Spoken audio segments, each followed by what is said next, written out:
आजकल लिबरल लोग कुछ ज्यादा ही भौंक रहे हैं और ये भौंकते भौंकते यज्ञ तक आ पहुंचे।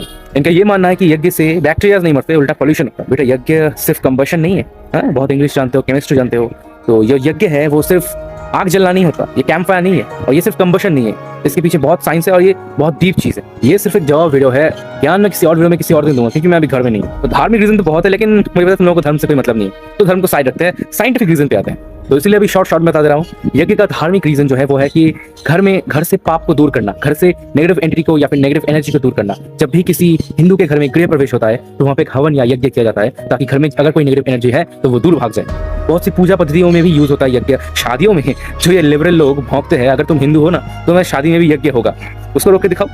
लेकिन ये लिबरल लोग भगवत गीता को बहुत मानते हैं, भगवत गीता को बहुत प्रैक्टिकल मानते हैं। तो बेटा भगवत गीता में भी यज्ञ का मेंशन किया हुआ है। तुम लोग तो मुनि ऋषियों को भी मानते हो, तो क्या मुनि ऋषि आप पागल थे जो यज्ञ करते थे? साधु संत मुनि ऋषि सब यज्ञ करते थे। तो अभी मैं पूरा साइंटिफिक रीजन नहीं बता सकता, लेकिन हाँ कुछ साइंटिफिक रिसर्च हुआ है, साइंटिस्टों ने भी रिसर्च किया है यज्ञ पे कि यज्ञ है क्या।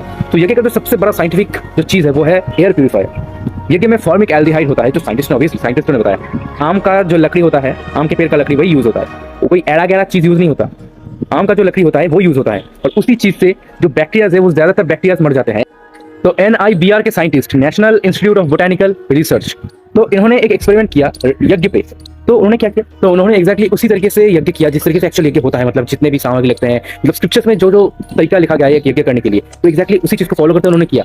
और उन्होंने पाया कि ये जो यज्ञ है ये एयर को तो पॉल्यूट नहीं करता, उल्टा एयर को प्यूरिफाई कर देता है, बैक्टीरिया को मार देता है। जिस कमरे में बैठ के उन लोगों ने वो यज्ञ किया था, उस कमरे में जितने भी बैक्टीरिया से यज्ञ के 1 घंटे बाद उसका परसेंटेज 94% तक गिर गया। और यूज किया गया सिर्फ 1 किलो आम के पेड़ की लकड़ी, आधी लकड़ी नहीं, 94% बैक्टीरिया को खत्म कर दिया जड़ से।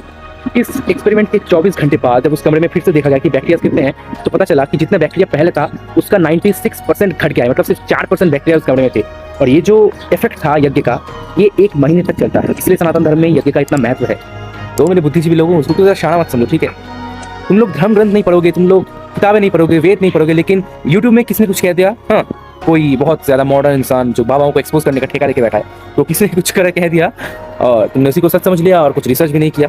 गूगल कर लो, कहीं पे भी सर्च कर लो, ऐसा कभी तुम्हें देखने को नहीं मिलेगा कि यज्ञ से पोल्यूशन होता है। कहीं भी कभी भी रिसर्च करके देखो, धर्म ग्रंथ पढ़ के देखो। तुम लोग पढ़ते कम और भौंकते ज्यादा हो, तो ज्यादा भौंका काम करो, ठीक है? और दिमाग से काम लो, लॉजिकली सोचो। हाँ, हम लोग व्हाट्सएप यूनिवर्सिटी नहीं है तुम लोग को, क्योंकि तुम लोग जो देखते हैं उसी को सच मान लेते हो। तुम लोग रिसर्च करते ही नहीं हो, करते तो ये भौंकते नहीं। तो बस मैंने तो कहा ही था कि मैं एक और वीडियो लाऊंगा जिसमें यज्ञ का बेनिफिट्स होगा और रिसर्चों के बारे में बात करूंगा कि क्या क्या कहा है साइंटिस्टों ने। हाँ, सिर्फ एक वीडियो में सब कुछ कवर करना पॉसिबल नहीं है। तो वीडियो अच्छा लगा तो वीडियो को लाइक करना, और यूट्यूब में है तो चैनल को सब्सक्राइब करना, और इंस्टाग्राम में हो तो मुझे फॉलो कर लेना है, ऐसे ही सनातन धर्म के पीछे का साइंस जानने के लिए, सनातन के रिचुअल्स और चीज़ों के पीछे का साइंस जानने के लिए। तब तक के लिए नमः ईश्वरम।